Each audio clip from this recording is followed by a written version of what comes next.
I think. Okay, I think we just start. I'm very happy and honored to have Evgenij Morozov here today. I will, as you know, just do this introduction in English because we will also do the conversation in English. I might say a personal word on how I met Evgenij before I physically met him, because he was writing a column in the newspaper Frankfurter Allgemeine that was I have to say, eye-opening and revolutionary to all of us, because he was the first at a time when still a majority of people was indifferent or positive when it came to discussing the internet. He was one of the first to very sharply criticize the tendency of the internet to develop undemocratic behaviors.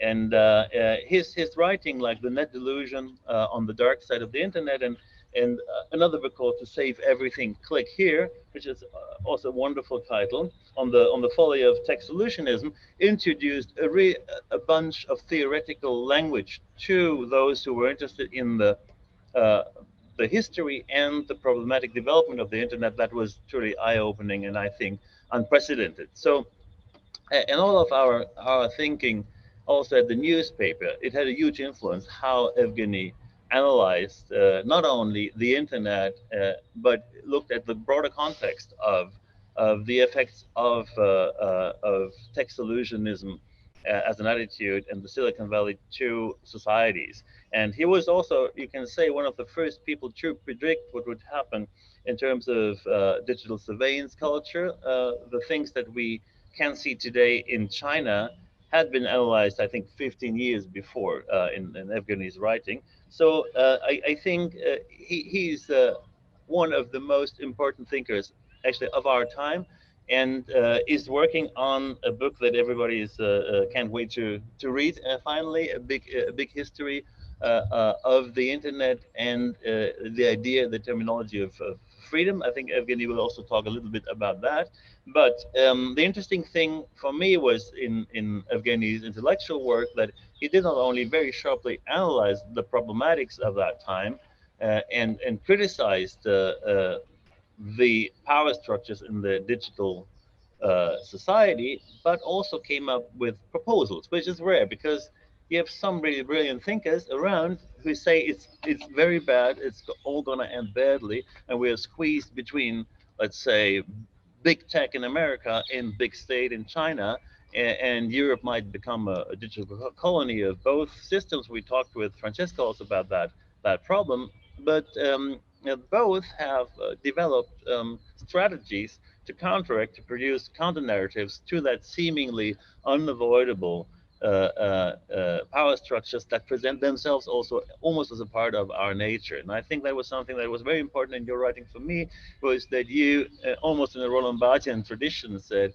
things are presented to us as nature that have been politically designed and therefore can be changed with certain tools. And I'm very excited and honored to hear and that you will talk a little bit about your basically critical theory building, but also about possibilities to get out of that trap that we all walked in together. So I'm happy to hand you the microphone. I think you will talk a little bit about your recent work about the syllabus, which I think everybody should use. I'm using it, and I have to say, after a year of using it, also it altered my knowledge remarkably, and you will explain what that is and why we should all use it. So thank you so much for coming here, making time to come from Calabria to Rome in these times, and I'm very happy you're here. So a little applause for Evgeny. Thank you, Niklas. It's a pleasure to be here in this very scenic setting. You're truly lucky to be enjoying Rome despite the lockdown. As Niklas said, I try to combine in my work both an effort to theorize the contemporary condition, if you will, particularly as it pertains to capitalism and its most digital version. But I'm also trying to build things. So today will be something of a hybrid kind of Newton talk where I will try to explain the raison d'etre behind a project that has really taken up a lot of my time in the last few years, a project called the Syllabus, which Niklas has mentioned. But before I get to that kind of main dish, I will have to walk you through some of the arguments in the book that I'm finishing now, which offers, I hope, something of a fresh but also contrarian perspective on contemporary capitalism, and especially on how we think about its digital elements and its digital dimensions. And I think that our thinking about these dimensions are very much shaped by a lot of misconceptions, illusions, and myths. And it's only by challenging them that we can actually articulate an agenda that is progressive, that is actually not technophobic, and that is actually capable of taking advantage of this immense, massive infrastructures that so far has earned the likes of big tech, of Amazon and Google, a lot of money, but they have not really contributed to a truly progressive political project. So how to recover that potential and use it, I think, is sort of the big question that informs my own theoretical but also practical work. So let me start from this very schematic, because we don't have time for me to lay out the whole theory, so I'll have to be very schematic and take you through a lot of shortcuts in it, but let me nonetheless lay out this theory before we can get to the more practical elements related to the syllabus. So in trying to make sense of contemporary capitalism, I think it's very useful, at least for the purposes of this talk, to look at it through three different lenses. So one lens is to see whether it's truly as embracing of change, flexibility, and plasticity as its leading advocates make it sound like. So, if you look at the discourse around digital technologies, of course, the picture that emerges is that it's the ultimate revolution in flexibility, frictionlessness, anybody can be whatever they want, and the digital technologies and apps are there to serve that purpose. So I would like to scrutinize that part, that capitalism really is accepting and accommodating of change and becoming and plasticity. Second, I would like to see and think through some of the crises that are inherent to the system and whether the system itself is capable of actually registering and recognizing them as such. And finally, I would like to kind of think more about the future and what can be done and what should be done or shouldn't be done, as advocated both by people who advocate for capitalism as it currently exists and people who criticize it from various viewpoints. So with these three elements in mind, let me proceed to the first one. So to what extent capitalism is really as accommodating of our inherent desires for autonomy and self-discovery and becoming. Of course, if you look at the traditional defense of the capitalist system, starting from its kind of civilizational almost scale in the work of the early philosophers like Adam Smith and David Hume and the entire tradition of Scottish Enlightenment, what you're going to see there is the insistence that capitalism is a way of essentially bettering the human condition by somehow leveraging advances in knowledge, innovation, and technology. While at the same time, it's also a way of taming the kind of feudal legacy that still exists. So we can get rid of the most regressive and reactionary elements of tradition. We can get rid of this feudal legacy, and we can essentially accelerate the production of the new. All of that can happen in mysterious, magical ways with the market, but especially secondary mechanisms like the invisible hand, providing for social coordination across actors, right? And these actors can engage in extremely complex, new, unpredicted behavior, but the market and the invisible hand will be there to somehow coordinate it and make sure that everything balances out, that there is no friction in society, that in one way or another, careful government policy with the necessary role given to the market will ensure that at the end of the day, everything can in one way or another click, right, frictionlessly. That defense, of course, gets complicated as time moves on. Classical economists make it sound extremely technical. They talk about markets not as the civilizational devices that allow for innovation and modernity and this complexity. They talk about them as vehicles for allocation of goods. They talk about them in terms of efficiency. It becomes basically a picture of markets and capitalism as almost technical tools for allowing humanity to engage in more efficient ways of social provisioning. So we can redistribute resources better, and to do that, we use the markets with their immense capacity for information processing and discovery. That story goes on through quite a lot of Cold War, because ultimately what is needed is to defeat the idea of planning, right? We want to defeat the idea that you can plan better and you can achieve better results in terms of efficiency that you normally can through the market, right? But as the Soviet Union falls apart together with the Soviet system, what you start getting in the early 90s is a return to this initial civilizational themes, right, of Adam Smith and others, where we rediscover the language of complexity, we rediscover the language of autonomy and self-organization. And if you read the work of a lot of neoliberal thinkers, including Hayek, but also people like James Buchanan, the defense of markets in it, and the defense of capitalism is that they are almost infrastructures of becoming and discovery.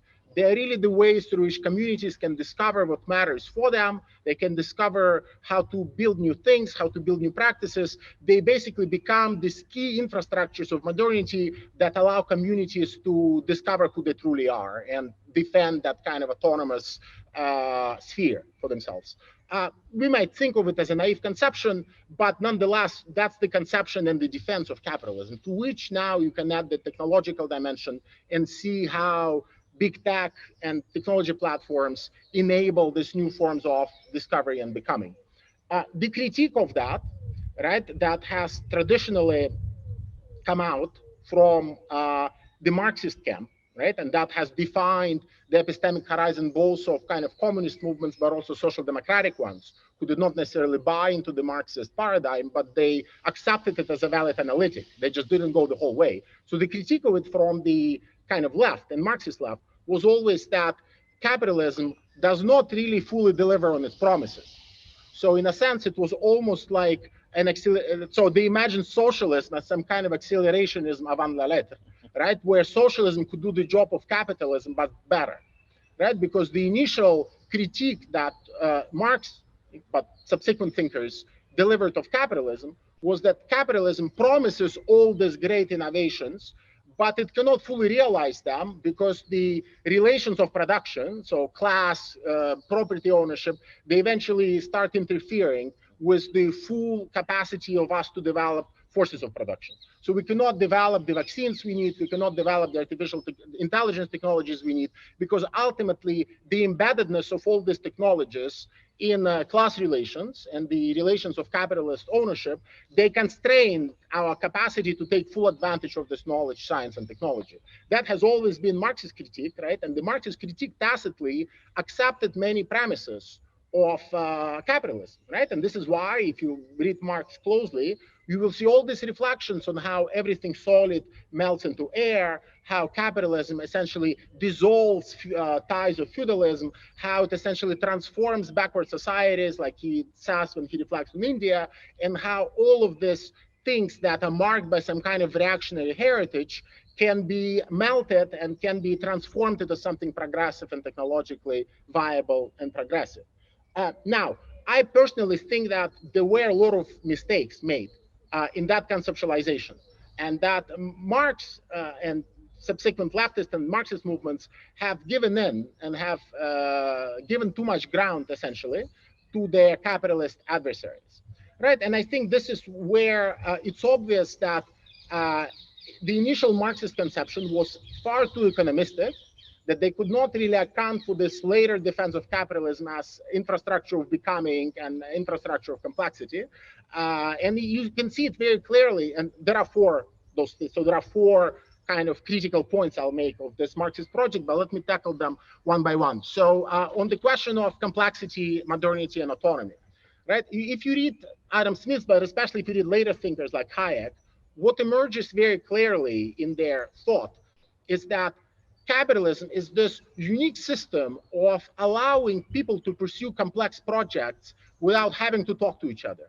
So, you can pursue your project, I can pursue mine. And the fact that we pursue it through the disdained cash nexus, as Hayek would put it, make sure that there is no need for us to achieve any kind of deliberation or consensus, because the price system and the fact that all of these projects are inserted into the cash nexus, it kind of takes care of our inner differences. So it's a perfect system from the perspective of social coordination, because you don't need to actually deliberate, find ambiguity, discuss. It's basically people pursuing their own market relations, and whenever there are conflicts, you can introduce the contract system, you can introduce bargaining system, you can introduce an auction system, you can resolve all those contradictions and frictions within the system, within the economic sphere itself, right? And if you think about it, of course, it paints a very appealing and intriguing picture of modernity and complexity, because it tells you essentially that you can have an extremely pluralist society without having to put in any extra work.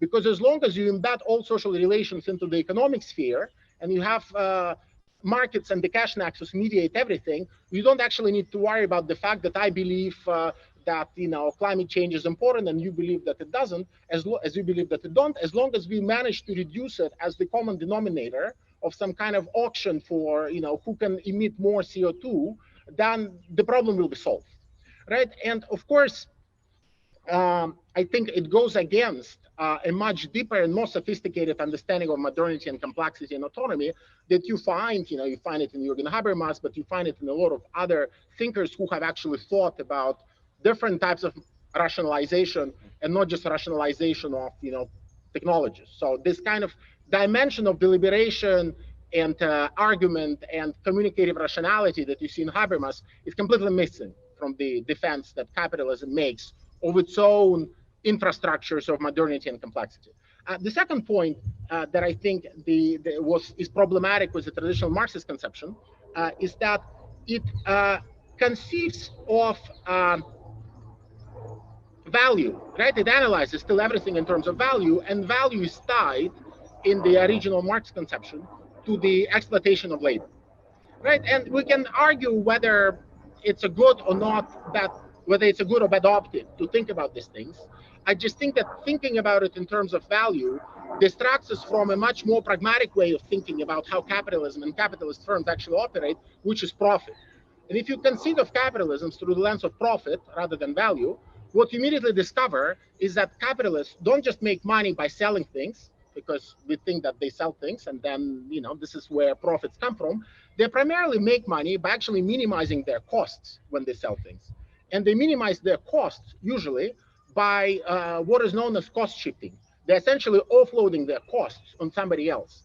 That somebody else can be the environment, it can be the family, it can be the woman in the family, it can be some kind of a data reservoir, it can be a public sphere, it can be something else. But it's very hard to deny, if you analyze the actual operations of capitalism, is that primarily expands by offloading costs on somebody else and ideologically convincing them that they have to accept those costs as part of nature, or as part of the traditional family, or as part of something else. Right? So there is some kind of an ideological framing which then justifies the way in which such cost shifting happens. And since it's very hard to even conceptualize it in the tradition, or it was very hard to conceptualize it in the traditional Marxist framework before a dialogue of Marxism and ecological economics, that cost shifting dimension almost disappeared from not just analysis of kind of Marxists, but also from their conception of what's to be done. Now, the third critique out of this four, which I'll give you very quickly, is that essentially the way in which the social coordination inside the market can work is that you have to assume that there is some kind of a straitjacket imposed on actors, right? That actors have to perform within a certain rationality, right? Because it's only they perform within a certain rationality that they can actually respond to the price changes inside the market, right? You can only rationally respond in a predictable manner to changes in the price system if you understand that for you as a consumer, it's good to pay less for things you consume, and for you as a producer, it's good to charge more for the things you produce, right? So there is an inbuilt rationality inside the system, and the entire infrastructure of it is configured in such a way as to maximize the production of people who think within that coordinates of rationality. So it's essentially maximization of revenue and minimization of costs as the driving effort of that rationality. Of course, political activism through social movements, the emergence of the welfare state, etc., they have clearly reduced the ability of that. It has greatly reduced the ability to present this rationality as the only path of action. So, if you get unemployment insurance, if you get a guaranteed salary, if you get a guaranteed basic income, it's not necessary for you to respond to the pressure of the market in the same way that the market actually expects you to respond, right? So there is no need for you whatsoever to be acting rationally if you have a guaranteed existence, a nice life, and you don't feel any pressure to get a job, so to say, right? So you can respond in a diversity of ways. So for me, the entire reading of the neoliberal era and the neoliberal intervention was basically trying to introduce people back to the market rationality by making them more dependent on that, by making them more dependent on finance, and by making them more precarious. It's a way through which market rationality is injected back into the system after being suppressed through the institutions of the welfare state and solidarity for 30 or 40 years. Now, there are two other kinds of straitjacket inside the capitalist system. The other straitjacket, in addition to sort of how it conceives of subjectivity and rationality, is how it conceives of institutions, right? So what are the institutions that can participate in the capitalist system, right? And you will know who they are. They are consumers, producers, they're entrepreneurs, and occasionally they're government bureaucrats. So you essentially have these four sets of actors, and these four sets of actors define both the past, the present, and the future of the capitalist system. It's very hard to think of other institutions, libraries, universities, the post office, whatever you name it, that can actually insert themselves into the system and have some kind of a role, which is not just either something trivial or something that just supports the existing system, right? And this is why, and in Germany, you can actually see it most clearly in all the discourse around the social market economy. Right, social market economy in German, the soziale Marktwirtschaft, it's that. It's, these four actors coming together and engaging in this never-ending dance, negotiating with each other what the agreement should be. But there is absolutely no possibility that something else will come around and that some other mode of social coordination or some kind of institution will be there. I'll just a funny short anecdote. Last week, some of you who read German newspapers might have seen that there were huge ads, one-page ads in both Frankfurter Allgemeine Zeitung and Süddeutsche Zeitung from this neoliberal think tank in Germany, the what is it called? Initiative Soziale. Free market. No, but I think it was Initiative Soziale Marktwirtschaft. And, essentially, they had the photos of the three chancellor candidates. So Olaf Scholz, Armin Laschet, and Annalena Baerbock. And the caption, to that advertising was, what was it? It was, Das Land hat Fragen, die soziale Marktwirtschaft hat Antworten. Yeah, and it basically, it's for those of you who don't speak German, it basically tells you that the country has questions and the social market economy has answers, right? And it basically gives you this highly conservative nature of the capitalist system because it doesn't really matter what the question is. The answer will always be the same. It will be a combination of these four forces joining hands to deliver some kind of response. And, during the Cold War, that seemed like a reasonable answer because the only other alternative was a central planning system run by some kind of Stalinist bureaucrats. And, and for 50 years, people defending that model could get away with this dictatorship of no alternatives because essentially, what else was there? There was nothing, right? So you have this straitjacket, and there was one more, which relates also to technologies which emerge from this kind of initial setup. If you conceive of people driven by market rationality inside this market system, and if you conceive only of four possible actors that connect inside it, technologies that are thinkable inside it are also rather banal, and they serve a very trivial function. They mostly serve the function of either helping enterprises produce, or they serve the function of helping consumers consume, right? And there are governments that can also use these technologies for their own purposes, but there is no space of imagination to actually conceive of other uses for technologies and infrastructures, right? And the very last part in my critique, I told you I'm going to give you these 4 points of the capitalist system as it's defended and as it's opposed both by its opponents and by traditional Marxists. The first point has to do with the hidden compulsion that the system exercises. So the defense of capitalism traditionally over, let's say, feudalism is that essentially it's liberal. It allows you to have a certain amount of rights. It allows you to be protected. It allows you to have a certain degree of autonomy. If you read neoliberal thinkers closely, especially if you read Hayek, the picture that emerges is very different, because Hayek explicitly tells you that what makes capitalism tick is this idea of impersonal compulsion exercised by competition. And he actually uses this term, impersonal compulsion, that essentially all of us are pressured by the imperatives of competition to always adjust our behavior in accordance with imperatives that none of us have voted for, because they're generated internally from within the competitive system of capitalism.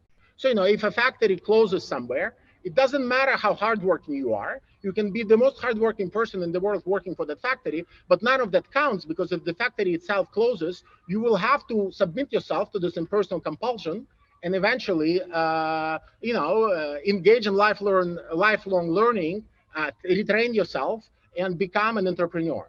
Right? That's the kind of hidden compulsive element, which few people, for some reason, both inside and outside capitalism, discuss, because it's obvious that nobody has voted for that compulsion.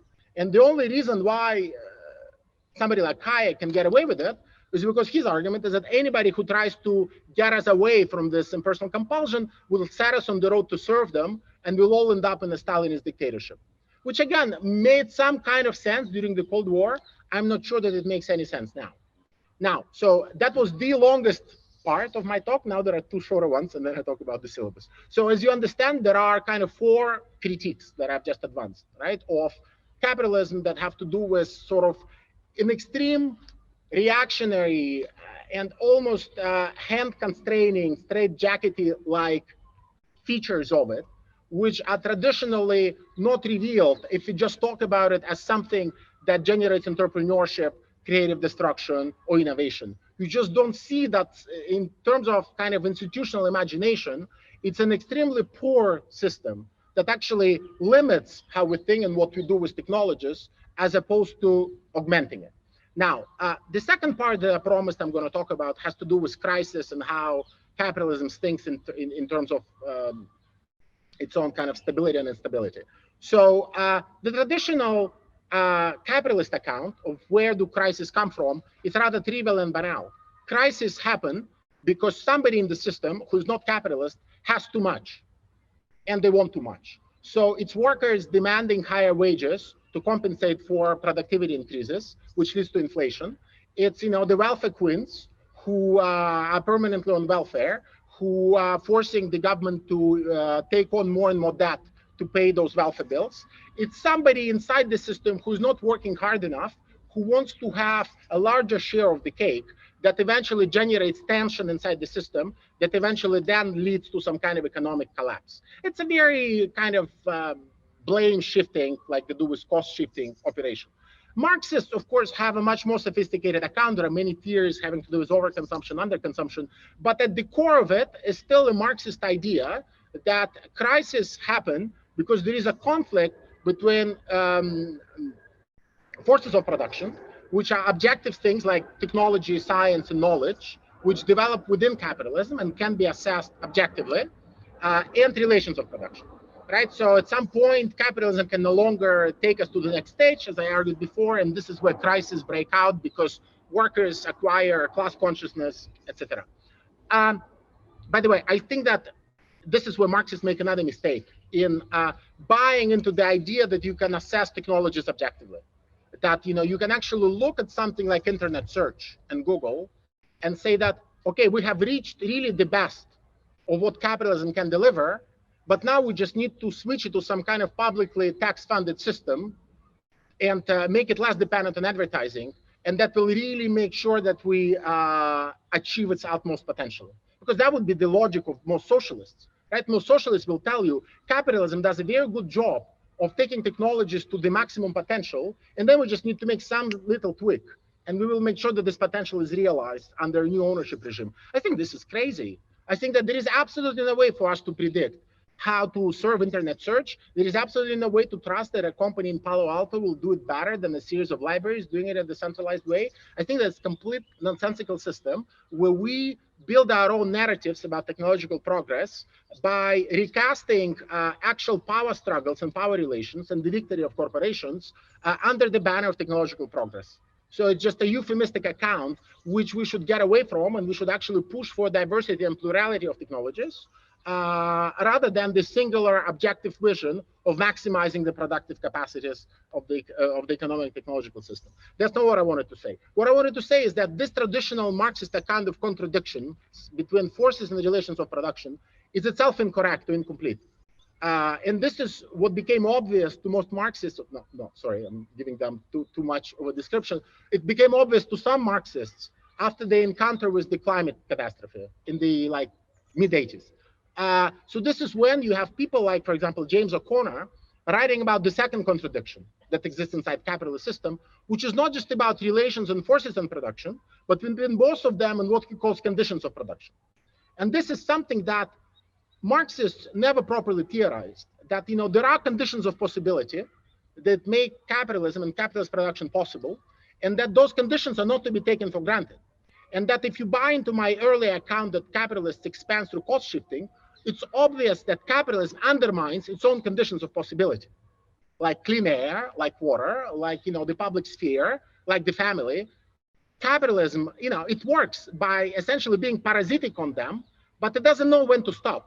And since it doesn't know when to stop, it sets on this different dynamic, which essentially undermines its own foundations. And we can see it now with climate crisis very well, and we can see why capitalists are waking up to it, because they're essentially blind to this idea that what they do in itself they become aware of it at some point. They became aware of it when they set up the welfare state. They become aware of it now with the climate crisis, but they become aware of it, I would argue, far too late. And what I kind of add to this mix is that in addition to all these conditions of possibility I have just outlined, from the environment to the family to some kind of public sphere, we are also missing an immense role that kind of the digital relations and the digital public sphere and knowledge sphere as such plays in the normal functioning of the capitalist system, right? And this is where it's very important to understand that the right reason to criticize Google, Facebook, and all these companies that we now blame for fake news or spreading misinformation, it's that they, in offering their services for free and building AI, that they essentially undermining the very foundations of the public sphere, which capitalists themselves need to understand what on earth is going on. I mean, there is a reason why all capitalists read Financial Times and not The Guardian, because they think that, since it's a newspaper for capitalists, it will at least be truthful about the real condition of the capitalist system without engaging in any kind of ideological kind of manipulation, right? And as the digital public sphere becomes corrupted, right, by constant manipulation, which it itself encourages, because you want to maximize the number of clicks, you want to maximize the number of views, you want to maximize essentially for things other than high quality information, you end up in a world where the price signals themselves can hardly be found and assessed correctly within the market system itself. So it's yet another way of showing you how the normal processes of capitalist operations, and I can argue, I can also explain to you why Google and Facebook offer the services for free. I mean, it serves an important welfare function. I just don't have time for it. All I would like you to go away with from this talk is this understanding that essentially we are destroying yet another sphere which has been essential, not just for capitalist operations, but also for enlightenment, post-enlightenment, modernity, and autonomy, right? And this is where I think Habermas is not all that bad as somebody against whom you can read many of those trends, because he clearly understands that something like that is happening already in the 18th century with the what he calls refeudalization of the public sphere, And this is then, he develops in the whole colonization of the life world thesis. Anyway, I don't have time for Habermas, but I think it's very important to add the second set of contradictions to the traditional one between forces and relations of production. Now, finally, what is to be done? Right, so if you listen to capitalists, what is to be done is to make sure that the atrophying, I don't even know if it's the right word in English, like this constantly weakening ability of capitalist subjects to respond to signals of the capitalist system gets strengthened. So you need to make sure that they get off welfare. You need to make sure that the trade unions get weaker and cannot ask for more and more. You need to make sure that everybody gets into debt, because if you have a mortgage, you can't easily switch jobs. You need to basically be reinserted into a system where you respond to price signals properly. And that has been in operation since 1970s. What gets added to it, I would argue, in the last 15 years is the additional imperative having to do with capitalists themselves realizing that the system is mortal. And it's mortal for reasons that have to do with inequality and the reasons that have to do with climate change. So you have this solutionist phase of neoliberalism, where we are also encouraged to, engage in capitalist behavior, which can nonetheless save the earth. So you should, ideally, if you have some money to invest, you should invest in, climate-friendly exchange-traded funds, so that by channeling your money to companies that are green and friendly, you will not only be a good capitalist subject, you will actually contribute something to the strengthening of the very foundations on which capitalism rests. That, I would argue, is the only big structural change of what happens in the last 50, 20 years. So for capitalists, it's obvious what needs to be done. You need to become a better capitalist. And we will take policy measures, finance measures to make you such subject. Now, for traditional socialists, the objective remains the same as it was for Marx, because they start from this assumption that you have an objective dimension to technological development. We need to maximize it. So we need to plan, we need to put engineers in charge, and we need to make sure that the processes of technological development are as unconnected from political decisions as possible. And that's a dream that you see in Marx, you see in Veblen, you see in the technocracy movement. It's basically the idea that engineers should be in charge of technology, bring it to the maximum, and then politically we should set the goals for how to use those technologies, but the way to use those technologies is not through the market, but through some kind of a central planning system, right? And that, we thought that idea was kind of discarded in the Cold War era, because technically it lost, if you look at the Soviet system. Now it's coming back because of the immense opportunities offered by sensors, digital infrastructures, data, artificial intelligence, and so on.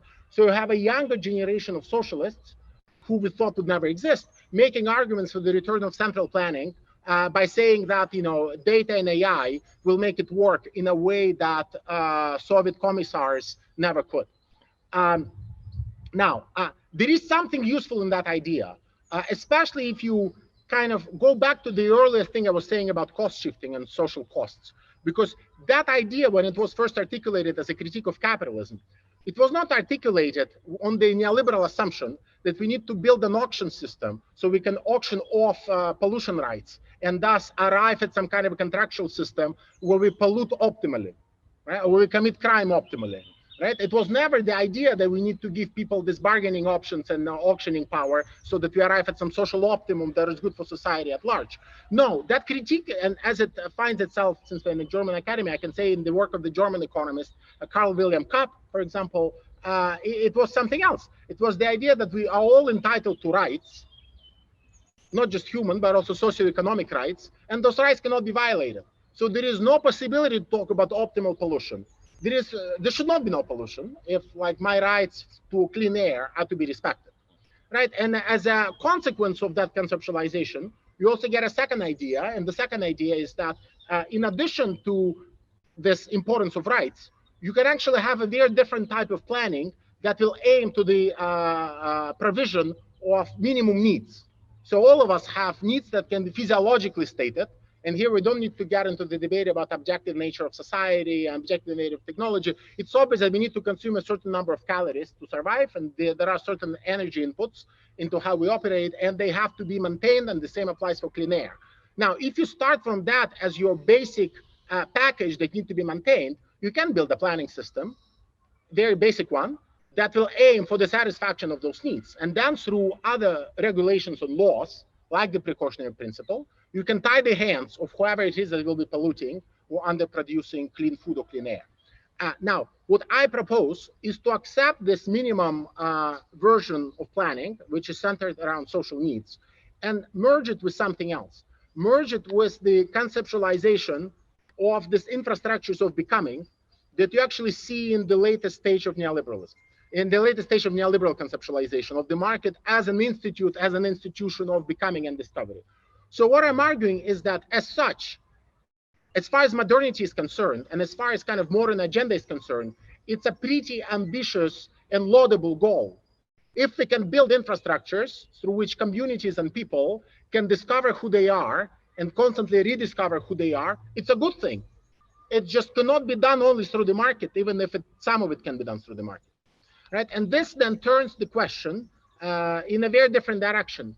Then it makes us think, what other infrastructures of becoming and discovery can we have in place that will allow people to perpetually experiment with different forms of social association and build new institutions? And with that lens, you can then go back and look at the history of European civilization with all of its colonialist, imperialist heritage, and still think through institutions like libraries, universities, the post office, and whatnot, as creative interventions into this collective becoming, because that's what they were. They were ways to facilitate association for goals that favored the ideals of modernity, but did not default to the goals of a kind of anonymous market-based social coordination a la Hayek, right? And this is where we can unleash our imagination about the power of technology and kind of untether it from always being tied to consumption, production, and bureaucracy as it traditionally is in our kind of social market economy imagination, right? And with that, I think we can actually have a very different agenda, especially if we manage then to tie it to some form of reducing cost and reducing energy inputs. I don't want to talk about new forms of generating value, because I've told you that I'm a bit critical and skeptical of the very idea of value of capturing this dynamic. But think about something very simple also in terms of social coordination. I mean, it's an example that all of you would know. So, of course, if you were to listen to neoliberal thinkers, the very basic fact that I use Google Maps on my phone, and that contributes to other drivers knowing the real state of traffic on the road, right? And thus optimizing their behavior and taking different routes because of that. For them, it's a consequence of the market. It's capitalism that gives us this fantastic sensory infrastructure for discovering that there is traffic on the road and understanding and predicting it in real time. There is absolutely no logic for thinking that. There are no reasons for thinking that it's some kind of the main victory of the market. Those sensors can be done by anybody. You can be driving in your car to the bank or supermarket, but you can also be driving to the library or the museum, and there is absolutely no reason to assume that a system that pulls together basic information that is not in any way reduced or packaged into the price system, it's just geographical information about movements, that data can be communicated outside of the price system. There is no need for this system to be mediated by the market. And what we should be doing are building infrastructures that allow us to extract, pull together, and share these enormous data pools, and then allow other social actors, some of them may be entrepreneurs, some of them may be companies, some of them may be NGOs, to do something with that data. And if you start on that assumption, then by using policy, you can actually build a system of differentiated access to that infrastructure. You can say that as a giant American corporation, I will have to pay 10 times more for accessing that data than an Italian startup, and I will have to pay 100 times more than an Italian NGO or neighborhood. Like, it's obvious that once you have control over those infrastructures, you can have a very different set of tools through which to favor a very different set of actors, so that you get away from this dictatorship of the startup, which is the only institutional form that is allowed to flourish in this kind of neoliberal techno-capitalism that we have now. Right? And that, I think, should be the objective. So, having given you this very long prelude, let me just present the syllabus as kind of as an institution that tries to make a critique, that kind of tries to contribute to the critique of these things, but not through discourse and theory, as I've just done, but through actual practice, and also to show how a different set of infrastructures, if we were to run our infrastructures different, would result in 100 or 1,000 different syllabi, so to say, and not just the syllabus that I run. So, the syllabus is essentially a system that I built for my own research purposes initially, which allowed to monitor hundreds of thousands of sources in multiple languages of different content types, academic articles, books, journalism, videos, and podcasts, and basically follow most interesting discussions, most relevant discussions about them on 60 topics, ranging from human rights to architecture to capitalism to digital economy. I was interested in many of those topics myself, and I was building such a system for me. But then at some point, it became obvious that there are other people with the same needs, and we can actually turn it into something that others can use. Now, think about me as a kind of small institution. I can't possibly incur the expenses of indexing the entire internet. It's technically impossible for somebody who doesn't have the scale or size of Google to go and index every single website and to go and index every single video and every single podcast, like tens of millions are released of them every second. So you need to have somebody doing that. And in the absence of public infrastructure doing that, that something is Google. So I have to turn to Google. I have to turn to Amazon, which runs another infrastructural service like that. And I have to pay them a lot of money for using that infrastructure because they sell access to it as a service. They don't sell access to it as a right. So I have to pay costs to them. What does it do to me as a small project? It imposes a certain straitjacket on me because to recoup those costs, the only way for me to exist is to become a startup. So I have to accept a certain organizational structure, and I have to accept a certain way of recouping those costs. Now, fortunately, I went for a model that just charges a subscription fee, like most newspapers do. But that's not the path chosen by most startups. Most startups choose a different path. They decide to monetize the behavior of the users by monitoring them. So by and large, the setup of the current digital economy imposes a second straitjacket on you. You have no choice but to operate in this economy of behavioral advertising, where you have to track your users and optimize for their behavior and serve them things, not that are interesting or relevant, but things that will result in them clicking more clicks, because this is how you'll make yourself valuable to advertisers. So if you go down that path, you can see that the initial suboptimal setup of the infrastructure, which is privately owned in this case, imposes more and more suboptimal criteria on me. So, which I managed to resist because I can put my own money in it, I can find other clients, etc., which are not individuals. But for 99% of organization, it puts you into a straitjacket where your only option is to work with venture capital, take money from them, and survey your users. What other options you have, especially if you want to then repay to your venture capitalists the millions that you take from them to pay for the service? You have no option but to pursue that model because they will impose it on you, because that's the only way in which the cost will be recouped. Right, so what we try to do with the syllabus is to, first of all, to demonstrate that that's a normal state of affairs. There is a reason why these things are not NGOs, and there is a reason why those things are not run by some kind of neighborhood libraries. Right? You need a certain model to be able to pay the cost, not just of infrastructure, but to pay to any tech personnel, because the structure of the current digital economy makes it prohibitively expensive and almost impossible for you to hire good tech talent without raising money from venture capitalists, which makes you into a startup, right? So this is just to give you the structural background. The actual content of what we do is trying to intervene into the public sphere, which is subject to the second contradiction, which I've mentioned. Capitalism essentially eating its own foundations by constantly directing its subjects to resources which are trivial, right? They build system of content recommendation that is powered by algorithms, which essentially directs you to content which might be completely trivial and of zero importance to you or to humanity, but it will generate more clicks because neurologically and psychologically you are much more likely to respond to it. Right, so what we do in the syllabus is something very different. We identify signals of high quality content. They can be, an institution like this one. If you put this video on YouTube, it could be small magazines and reviews that nobody reads except maybe 100 people. They are podcasts featuring academics and not like Hollywood stars. And we monitor them consistently. There is an algorithm, there is a method of detecting relevance inside them. And the whole point is to try to intervene into the market for attention and to hijack it and to somehow redirect it.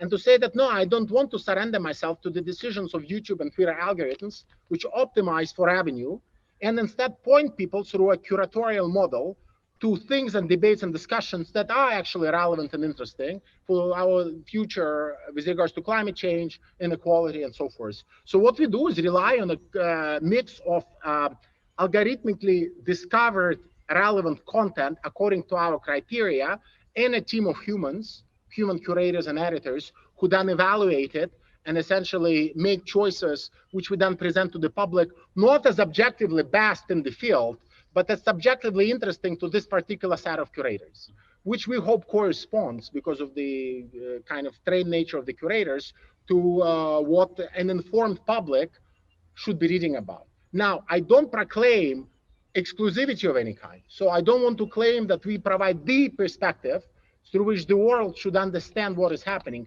We are providing a perspective. And if at the political level, our underlying infrastructures with public policies on top that encourage innovation with those infrastructures were different, so there was some kind of a public venture fund that could put some money to a syllabus-like project by committing it to non-profit outcomes, we will have 100 of us or thousands of us, and any single citizen association that thinks that they can improve something in the neighborhood, or they can solve their own particular problems without waiting for somebody to build an app and package it as a commodity. They can essentially solve the problems themselves, but they require some money, they require some legal protection, and they require access to infrastructures. If we were to think along those lines, we would be able to build a society that is robust, that is actually involved in its own operations, that is not in any way automized, and that's not alienated. That is on full terms with technology, that's technologically literate. They can take advantage of digital infrastructures to engage in problem solving of the most creative kinds, which will get us away from this much more narrower, commercially packaged, commodified way of problem solving, epitomized by this concept of solutionism, which he introduced, almost a decade ago, and I have spent this entire book I'm writing now to essentially problematize and make it a little bit more concrete and deeper and specific. So on this, I think I'll stop, because I have spoken much more than I wanted, but I think I've given you a nice case study of what is possible, but also of how limited the system is, and of how much more can be done if only we were to commit to a much more exciting and ambitious agenda for technological infrastructures, and if we could actually make it the central project of the left, and not just some kind of an afterthought of what we can do if only we resolve the underlying problems of trade unions, labor, and all of these constituent parts of the social market economy. Yeah. Okay. Thank you so much. That was a very exciting introduction into your thinking, into your theory, and I think as we discussed after Francesca's talk 2 weeks ago, about possibilities, what you call infrastructures of collective becoming, that are not mediated by the market. I think that is a truly exciting also political project, and I think we would all be very curious to hear how what for you are prerequisites of making possible.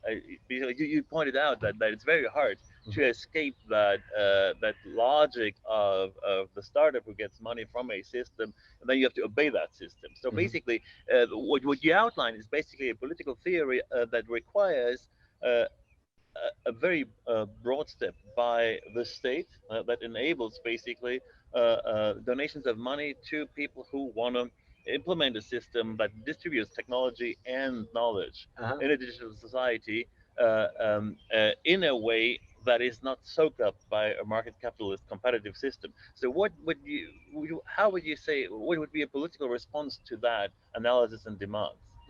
So I think before we get to the political level, we have to understand that there is a huge intellectual lacuna, if you will, in the thinking by both social movements and political parties that in some extent are critical of the capitalist system, but they don't manage to arrive to this analysis. And I think they don't arrive at it for structural reasons. On the social democratic end of things, they take the comfort in the fact that the mental categories they inherited from the Cold War can still be mobilized to justify the current program. So they essentially believe that there is the market, and outside of the market there is nothing, because central planning was shown not to work. And if you start on that assumption, clearly you will not arrive anywhere. You'll arrive at the only humanization of your enemy, which is the market, and you will keep thinking new and newer schemes. But all you'll arrive at the best case, would be Sweden of 1970s. Like if your horizon for 2030s and 2040s is to get all of us to Sweden of 1970s, I think it's a very poor mental frame, which also idolizes a highly problematic society, which didn't abandon eugenics until like 1960s, just to give one bad thing about Sweden. So I think that you need a very different mental image, and that mental image has to understand the Cold War is over, its dichotomies are over, and its vocabulary needs to be completely revamped. That also means that the other sizable part of this, which is not social democratic, which is green and ecological, it has to get a grasp of what capitalism these days is, right? And I think they are as mistaken in the understanding of capitalism as social democrats are in the understanding of socialism, unfortunately, right? And but they weren't. So the initial analysis, out of which a lot of the ecological themes emerged in the 1960s, 1970s, they had a sharper vision, but the sharper vision was benchmarked against a vision of capitalism which no longer exists. In Germany, of course, it's known by a much better term, organisierte Kapitalismus, right? So it's the organized capitalism, which in the Western world, well, in the non-German world, we don't really use that phrase anymore. But it was a very well-structured, balanced system with the welfare state and bureaucracy and the trade unions all occupying the parts in the highly stable, balanced system. And it was against that view of society as embedded in organized capitalism that the green critique originally developed. Yeah. But organized capitalism collapsed under its own contradictions, right? And this is why I think actually Germans have done so much more work than anybody else, not just Habermas, but also Klaus Hofe, which, before they kind of went a little bit mainstream, in the late 1960s, early 1970s work, it's all about the fact that organized capitalism will collapse, not because neoliberalism comes together, but because there are built-in contradictions in the welfare state and in the kind of possibilities it opens up for social movements. That they were convinced that there is no life in organized capitalism anymore, and we needed a newer system. And I think they were kind of right. But the problem is that we need to understand that since 1970s, with the rise of finance, with the rise of the digital technologies, with the rise of the service sector, with immense integration of former socialist countries into the capitalist bloc, with the collapse of the non-aligned movement, with the collapse of any thinkable alternative to capitalism, capitalism no longer is what it once was. And the role of a critical social movement like that of the Greens should also be different, and the role of the party should be different. And it should not just be about making sure that we all drive, more efficient electric cars. Yeah. I mean, that cannot be elevated to the level of analyzing capitalism. By that logic, even social democrats with their broken compass inherited from the Cold War have a better analysis. Yeah. But I think that is that's basically exactly what happens now, is that we see in that discussion on how you mentioned that briefly, that capitalism clearly undermined the conditions of its own foundation by just being exploitative with nature and with human labor. And I think what's happening now is that we get a new narrative where capitalists admit that they destroyed nature, but then they say, okay, we're gonna build houses as we did before, but this time in timber. We build cars as we did before, but this time electric. And so basically, green becomes kind of the only anchor to pursue the path that capitalism had engaged with. So in a way, it's the same as digital, by the way. So this is where you need the footnote and also participation.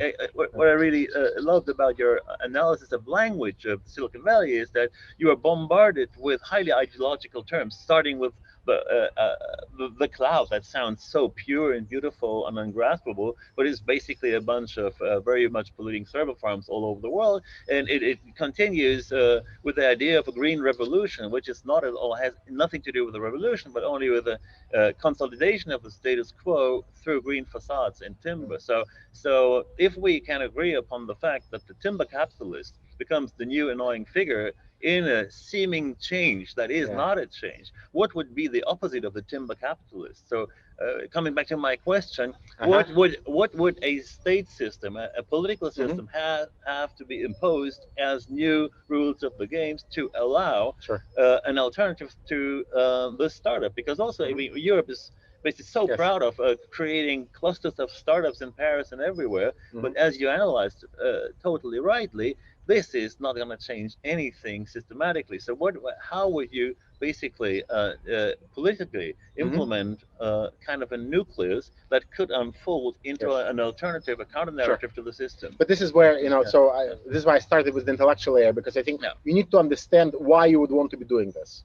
Right? You can be doing this, and this is why most governments now, including those who center left, promote startups. It's now we're in the pandemic times, but I just want to remind you that the largest tech conference in Europe is the Web Summit, is proudly hosted by the socialist government in Portugal. And they are more than happy to do that. And they go and they welcome all these people on stage. And the socialist, not social democratic, socialist leader of the party presents himself as somebody who believes in startups and who thinks that startups are good for the economy. Yeah. And that explains why every single German leader needs to do a pilgrimage to Silicon Valley, wear these bizarre virtual reality headsets, and have a photo taken with Mark Zuckerberg. And you'll find plenty of them. Yeah. Like from Martin Schulz onwards, like all of them would like to hack one of these tech geniuses. Now, clearly, that's not why I want the left or the non-capitalist kind of forces to think about technology, because I think that ultimately we need to tackle, like, even the initial debate between neoliberal economists in the 1920s and socialist economists, which is known as the socialist calculation debate. This is where you get, Mises versus Otto Neurath, you get Hayek versus, Karl Polanyi, and then it continues on and on and on. I mean, even that, I think, was conceived too narrowly. It was conceived as a debate about which system allocates resources most efficiently. That's not the question that we should be solving now. The system we should be solving now is what kind of system we can build for effective social coordination, given the agenda of modernity, which is about building complex societies which allow for autonomy of individuals and communities and diversity, etc. And how within that system of social coordination do we allow for a basic form of social provisioning where our material and energy needs can be met in a sustainable manner, while making sure that acts of social coordination between groups and individuals are productive of what in the former analytical system we would call value. For me, that is the challenge. Once you pose the question that way, then you start thinking, okay, so we need to have these infrastructures in place. We probably want to make sure, since infrastructures become key to the entire political project, that's one thing you cannot allow to have in private hands. This basically tells you immediately what the program should be. So, I mean, given where the things are going now, the only program you can have is stop privatization of these infrastructures. You stop signing contracts with the tech sector. You stop signing off your critical infrastructure to the tech sector or to big financial funds like Blackstone that come and purchase it otherwise through the infrastructural packages. That's step one. It's a very practical step. Second step is how to transform these infrastructures from this kind of utility data gathering, energy guzzling systems into something that will actually encourage a different type of social behavior, social coordination. How do we make behavior, social and collective, more transparent and obvious to different groups so they can plan better? I mean, this is why I think so hard about infrastructures, because it's obvious to me that the only way to have social coordination outside of the market system and outside of the price system is to make sure that the expectations of different actors and social groups can somehow be harmonized. That I need to know how you would react to me walking down this road, and I need to know how you would react to me walking down that road in the absence of us mediating our relations through the price system. Right? And of course, you can use basic heuristics. You can use basic kind of Schutzian, kind of phenomenology of the life world. But if you scale it beyond two people, when you involve institutions, they need some predictability. And the only way to assure that predictability is to make social behavior observable and transparent and plannable around, if we can use that term. Right? So we need to build infrastructures that facilitate this transparency and this coming together of different social groups, but in a way that reduces uncertainty among them. Because they need to be able to engage in long-term planning and short-term planning and medium-term planning, but the only way to do that is to somehow ground their expectations in something. Their expectations can be grounded in a theory of action, which is good. I can have a theory of you as a rational actor. If you're fighting a nuclear war, I can apply game theory to understand how you're going to react to me nuking your country. But if you don't reduce everything to nuclear disaster or to market interactions, you need to have some tools which will allow you to make these expectations more explicit. And technology, visualization, planning, infrastructures that allow you to do that, they all need to be in place. They all need to be publicly accessible. So we are talking about a shift from, let's say, the library system, a system that makes knowledge collectively accessible, to a very different library system that makes tools of prediction and anticipation widely accessible, so that social behaviors can be analyzed, observed, and compared against, so that collective action can be facilitated. And additional benefits from that collective action, like in the example I gave you about traffic, can actually be harnessed and put back into the system, bypassing completely the market mechanism. And you can see that here, the only kind of planning you have is what kind of infrastructures you need to have in place. It's not about planning for outcomes. I'm not telling you that you need to do this quota of goods in a day. I'm telling you that, those are the basic parameters, the rules of the game, to use, the favorite expression of the social market economy, right? But ultimately, beyond that, there is no planning, except for this little footnote I gave you about this basic minimum required needs that we need both to make sure we don't burn ourselves on this planet, and that we actually survive and have enough calories to get by. Because I think it's important to understand that this is a very optimistic and confident narrative that can be developed from there, because we can say for the first time maybe in the modern history we have the technical prerequisites to pursue a more solidaric and less efficiency driven way of living together. And I think that is something that is completely suppressed in the fetishization of green.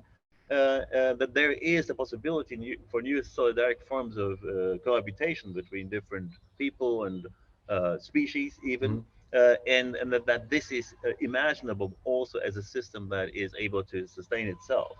And so I think it's interesting that we have also we see the first consequences of kind of an autophagic self-destruction of a capitalist system in the city, where not by a revolution, but by a next step of digital efficiency, the main spaces of capitalist efficiency in the city, which are shopping malls and office towers, are emptying out because they have been replaced by an even more efficient system of home office and online shopping. So we are confronted in cities that have been shaped by consumption and certain forms of work production.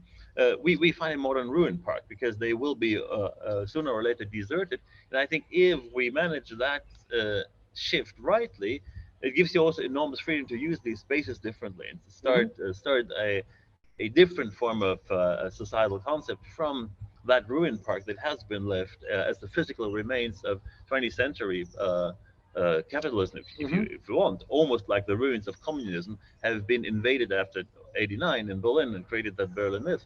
That also now turns into a bit of an annoying cliche, but maybe they have 20 years between opportunity and cliche also for that transition.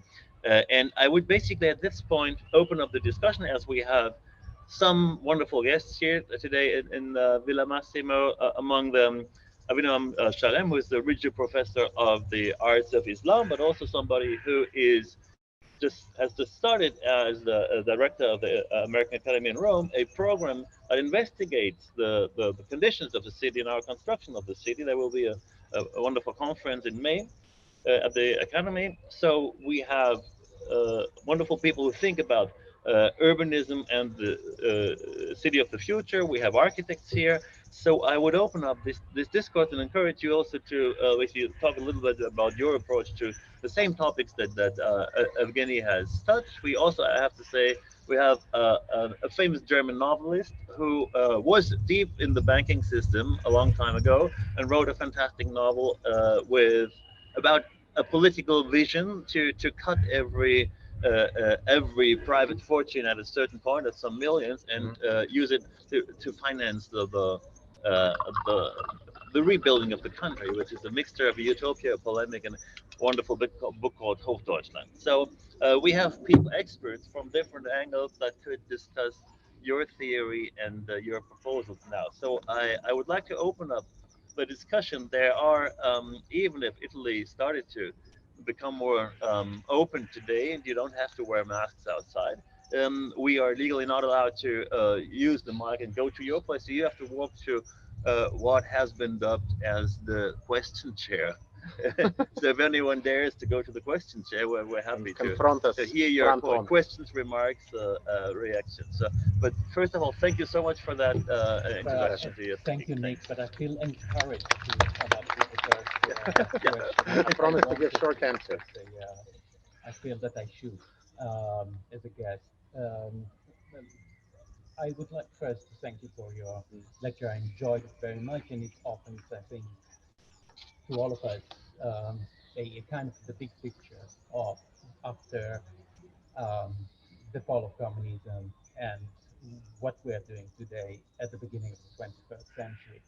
And yet I'm just asking if you are not getting actually into an hyper surveillance of our communities in this moment when you are suggesting another system that will help us to, as you said, to maintain or to create the freedom of becoming and discovery that you were talking about.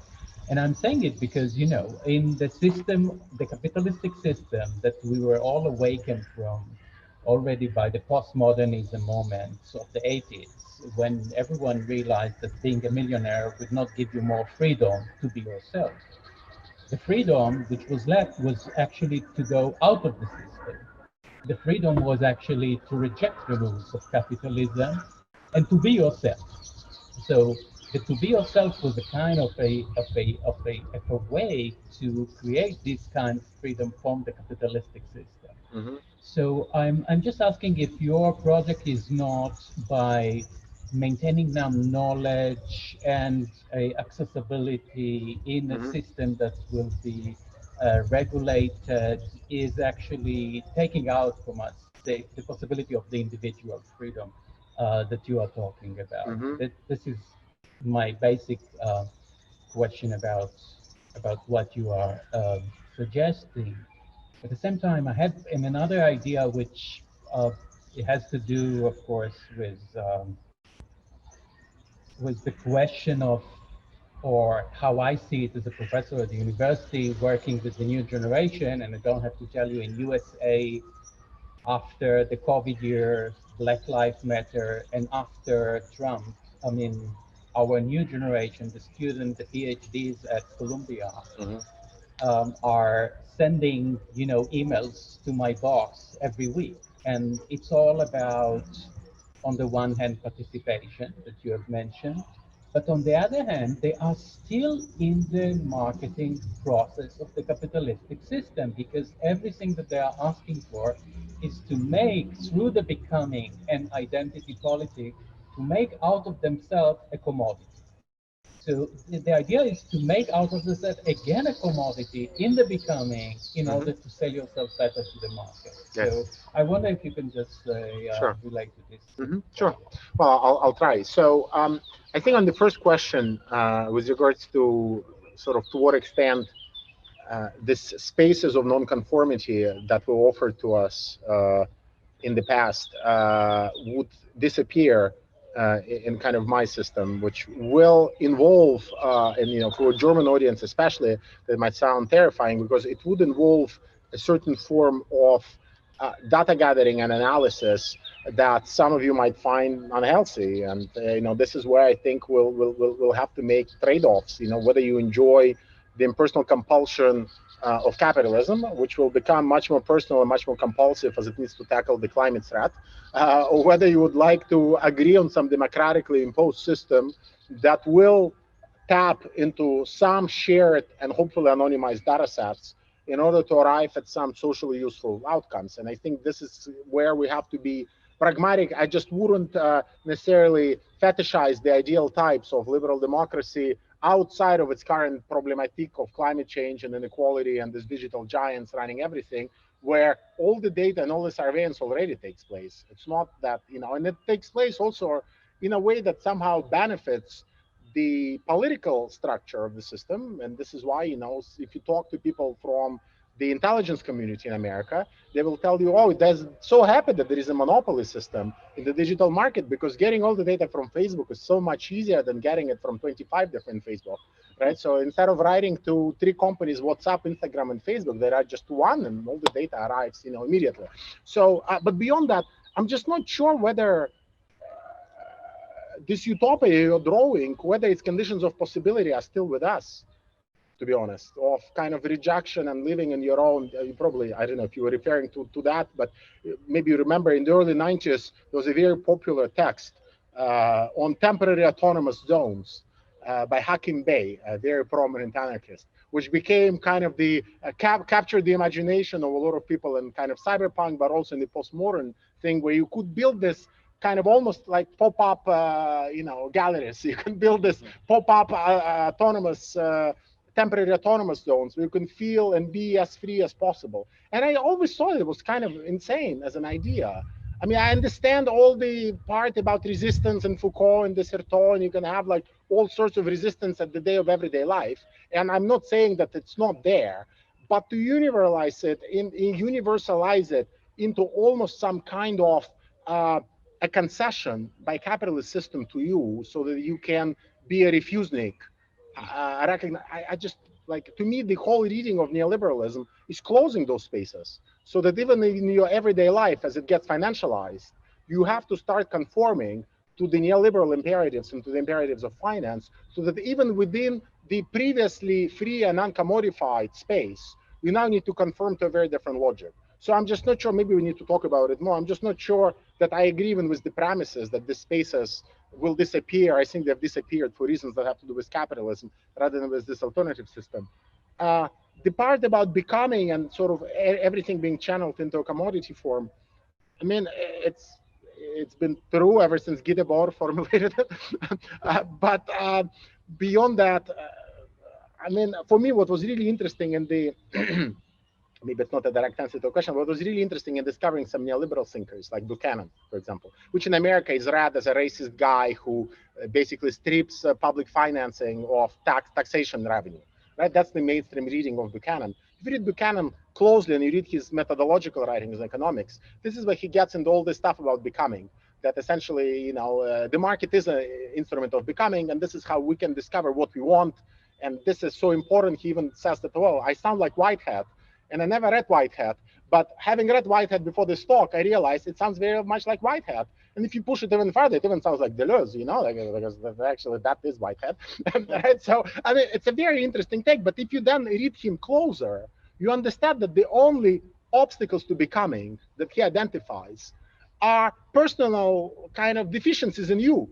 It's the fact that you're lazy and you cannot resist your own temptations that really hijack your becoming. So they built an entire political system to keep you on your toes, so you do not become lazy, and that you can police yourself by not consuming everything now and consuming something in the future. And of course, any substantial non-neoliberal account of becoming has to understand that the obstacles to becoming are structural, that they exist at the level of institutions, they exist at the level of people having to work, energy, gender, blah, blah, blah, blah, blah. And in that sense, I think we need to problematize the idea of becoming implicit even in the self-realization through the commodity form, because ultimately it's obvious that it's not the becoming that we want, but it's also clear to me that for true becoming to happen, you need to engage in much more profound institutional infrastructural struggles than just facilitate access to the market or facilitate access to this quasi-market things that through identity politics will make you realize who you really are. More questions? I think the question chair is a real obstacle for people, because it's oh, now we have two. Yeah, the competition for the question chair. Yeah, we have two chairs then. Yeah. Hi, my name is Alex. First, I want to say I thought it was very compelling, the 15 minutes of your prelude, because I studied economics once, and you basically covered the first 3 years of the study in 15 minutes without leaving too much out. I just have a quick question. What is your prediction on universal basic income? Do you think that universal access to data could somehow make it irrelevant by giving people other ways to escape their precarious existence due to automation, etc. And how do you think it could be financed, or what would be a good way to finance universal basic income? Sure. Well, I think there are, two ways to think about it. So there is a philosophical and moral way, which is basically to insist that, and again, here I have to revert back to using the category of value. So if you want to compensate people for the value that they generate, you cannot do that adequately just through the wage. Right? So ultimately, the argument that Van Parijs and others in the kind of philosophical strand of defending basic income make is that it's a justice issue. Regardless of what capitalism is, and regardless of what the political struggle should be, based solely on considerations of justice, people should be entitled to receive fruits of their contribution to society, which are not captured by the paradigm of wage labor as such. I am sympathetic to that argument on philosophical and moral grounds. Now, then there is a political argument to be made about basic income, which, let me point you again in the direction I hinted at. So if you read early essays by Klaus Hofe on work from late 1960s, Klaus Hofe essentially tells you already everything you need to know about the service economy. So, it's kind of traditional jobs are disappearing, service sector is booming, traditional new forms of work appear, and basically, the only way to make the system deliver, you need to, and automation appears, etc. The only way to make system deliver is to move to some kind of a universal basic income and accept disorganized capitalism as something that's inherently good.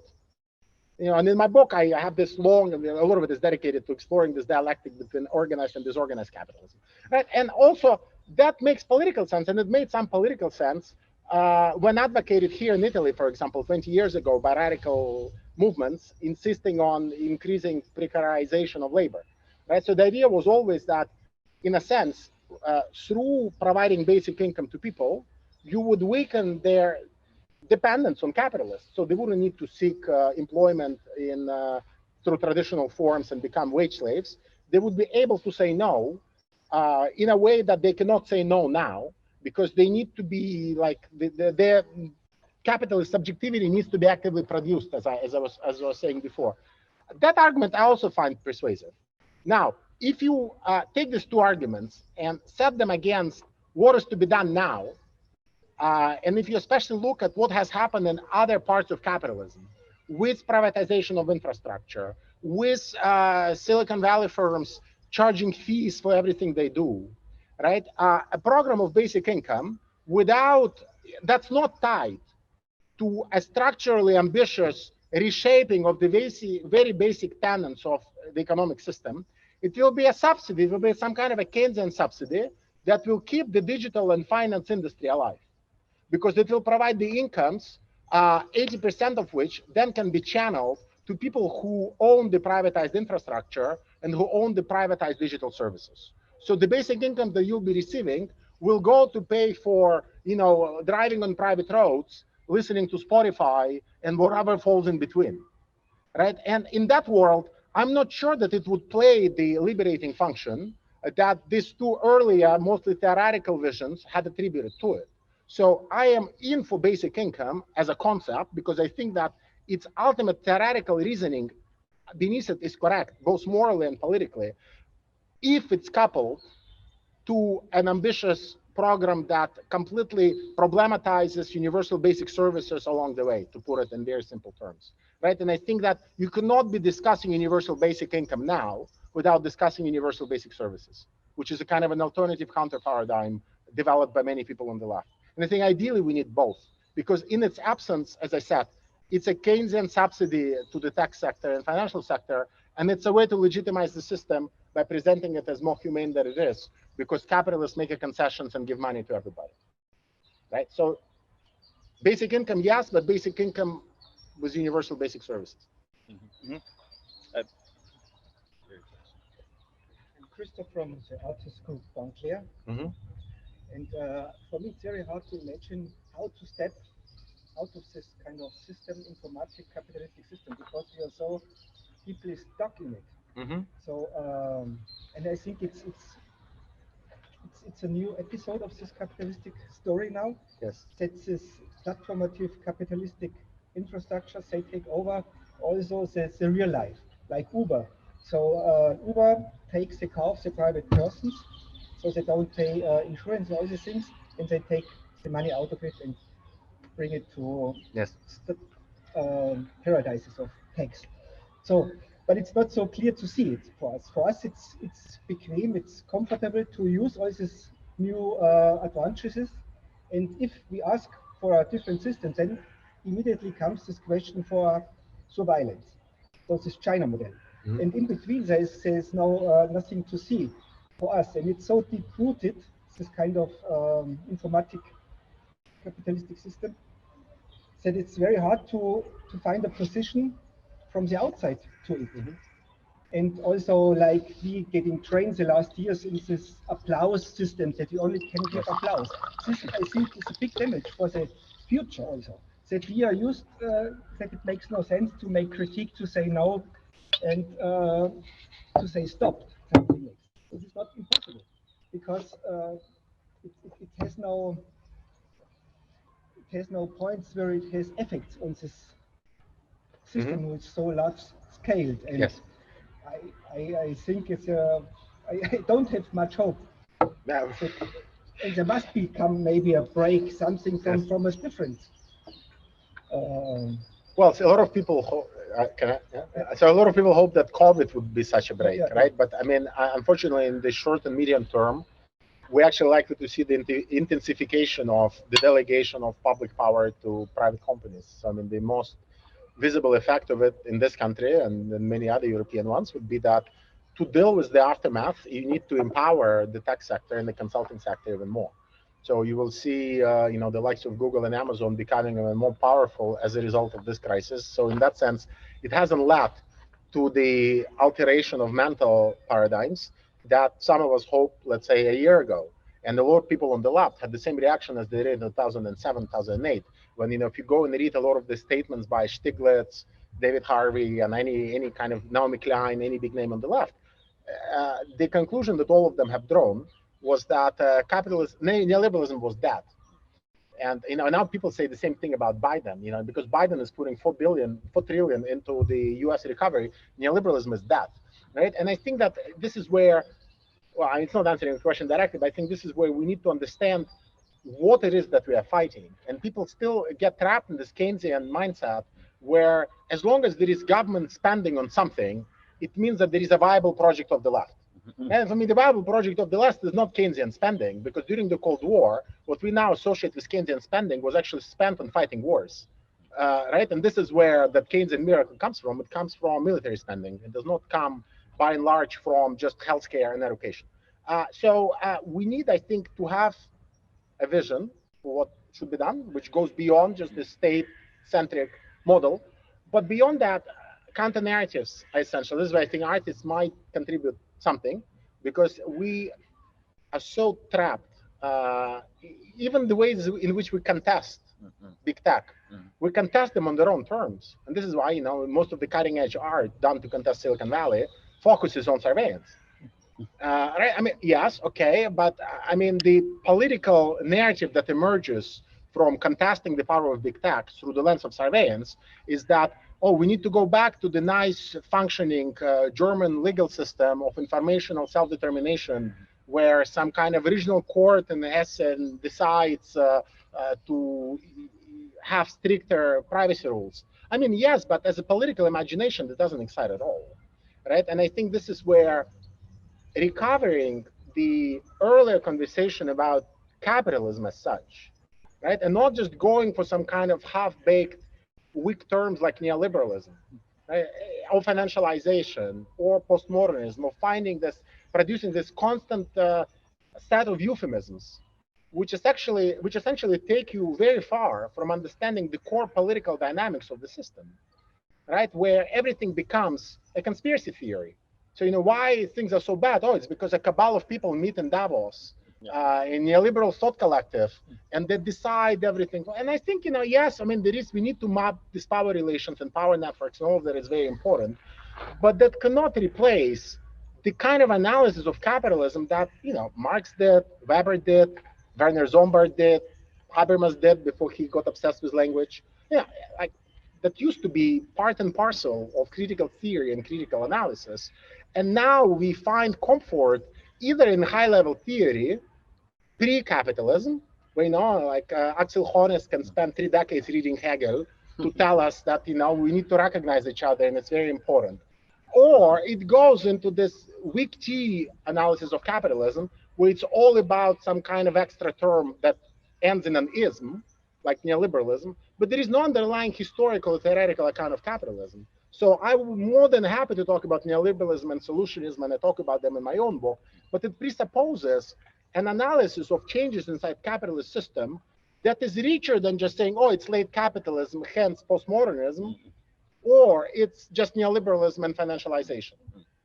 And unless we manage to develop that account and recover that account that's rich and that's analytically stimulating, we'll keep running in circles and like finding these narratives around surveillance or the Chinese social credit system as the worst possible thing that can happen to us. But this discussion, how it's placed in the structure, like if we go for McDonald's and have a revolutionary round, I would like how long it lasts till they say, no, you don't allow to get in. So in this, I think if this discussion touches this point, yes, hurts really, then it's not possible anymore. Oh no, for sure. Man, I live in a tiny village in Calabria, so I'm very far from the mainstream. Yeah. But just maybe to come back to one term you introduced in a side note, which I think is very interesting when it comes to recalibrating the functioning of a state and an understanding of the state not as a potentially dangerous entity that works against the interest of the citizens, but as a representation of the citizen, which is normally, generally should be, right? You said we would basically need an unconditional basic services. And these services are, if I understand that rightly, have to be organized by politicians, by the state, or most of them. Some of them can be, or the state has to encourage what you mentioned as NGOs or local initiatives. Yes. But basically, also you have to, as a state, you have to create a framework for communities to be able to work and create an autonomous setup of decisions. So maybe we can talk to close up that round about that political idea of recalibrating the state in a manner that would lead to what would you call unconditional basic services, which I think is very universal. Yeah. So it's not my idea by any means. It's been in circulation for several decades, and it's been articulated mostly as a counter paradigm to universal basic income by essentially people who thought that on its own it's not enough, as I said, right? And I think they're right, but I also think that to be honest and to be truly respectful to those defending basic income, we also have to acknowledge that they don't say that that's the only measure that needs to take place. And and a lot with my own term solutionism, for example, I've seen a lot of German sociologists, Oliver Nachtwey is one, who basically used my theory of solutionism to dismiss universal basic income as just a solutionist measure. So I don't subscribe to that critique. But with regards to universal basic services, I think it's basically pushing the idea of the universal welfare state into a more materialistic infrastructural dimension. So, the way we have decommodified healthcare and education and to some extent transportation on the assumption that they were fundamental prerequisites to human development. You apply the same logic to infrastructures and services, and you then kind of make even the welfare state part of this expanded repertoire of services that can then be offered partly by the state, but partly by, depending on what infrastructures those are, by the communities locally who would like to build their own, I don't know, lighting system or water system or whatever, right? I don't want to, and there is a danger with the celebration of commoning, because not being careful, you end up repeating the talking points of the advocates of big society in the UK, where everybody has to take initiatives and build their own things because the welfare state can no longer afford it, right? So we should avoid that, but we should also recognize that there is nothing wrong in people leaving their consumer-driven alienation behind and participating every now and then in some kind of communal exercise which might involve the provision of infrastructure. This should not be idealized, as it tends. Yesterday we went to a manifestation of that fetishization in Pineto district of Rome during the Liberation holiday. But it should not be fetishized, because clearly you cannot offer all infrastructures on that model. If AI, even in its kind of truncated Silicon Valley version, does require billions to be spent on its development, it will not be pursued in a modular, defragmented manner by a local community that pursues its own objectives. So there is a scale issue here, but by and large, I think it shouldn't be very controversial. It's just that our prior embeddedness in the neoliberal mindset was like Hayekian talking points against any deviation from the market-based allocations of goods and services being a step towards road to serve them. It biases us against the idea of infrastructures that will not be provided by somebody who doesn't represent the market and who doesn't respond to the price system. And it's a bizarre set of arguments, but this is the arguments that need to be rejected, and they can only be rejected, I think, by problematizing their own groundedness in the Cold War legacy and then just how outdated it is. And I think we have not sufficiently reflected upon how much we ourselves are still prisoners of the Cold War mental vocabulary and mental map. Yeah. Okay. I think we should have one more question, and then Lunch. Lunch. Then though we could continue and turn this into kind of a marathon of thinking, which I would love to do, but we should also not forget the need for basic nutrition. Yeah. So come back to your idea of the basic services. Is there any more questions coming up? People want to eat. If not, thank you again so much for coming, for making time. I know as someone who's about to finish a book, and this is a real sacrifice. So I'm very happy that you came. We're all looking forward to your new book. Can you already talk about the title, or is that still up for discussion? No, I think the title, which was a long time ago before I settled on the content, which tells you all you need to know about how commercial publishing works. So the title is supposed to be Freedom as a Service, but I'm still pushing my publisher to revise it, so I just don't know what for. We're going to see what's coming out. Then last point is that I think you should really all use the syllabus. As I said, you're getting a collection of texts that an algorithm basically chooses for you depending on your interest that you put into the machinery before. Curators choose, the algorithm allocates. Okay, to be precise, it's like that. But I can say it's fantastic to work with it. I'm always looking much more forward to getting the new syllabus than to getting all the magazines I get every week into my house. So I think it's the most exciting collection of very interesting content. So you should all use it. Again, Evgenij, thank you so much for coming. And now we should all move over to the lunch buffet. Thank you so much. Excellent. Thanks.